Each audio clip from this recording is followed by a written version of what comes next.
চিংড়ি মালাইকারি আমাদের বাঙালিদের এক আবেগের খাবার। চলো আমি রেসিপিটা তোমাদের সাথে শেয়ার করি।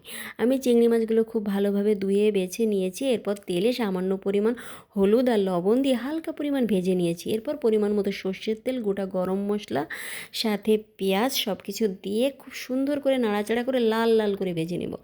এরপরে আমি পরিমাণ মতো সব মশলা দেবো, যেমন আদা বাটা, কাঁচা ঝাল বাটা, শুকনো ঝালের গুঁড়ো, হলুদ, জিরা গুঁড়ো সব কিছু দিয়ে একটু নাড়াচাড়া করার পর ওই মাছগুলো এর উপর আস্তে আস্তে করে বসিয়ে দেব।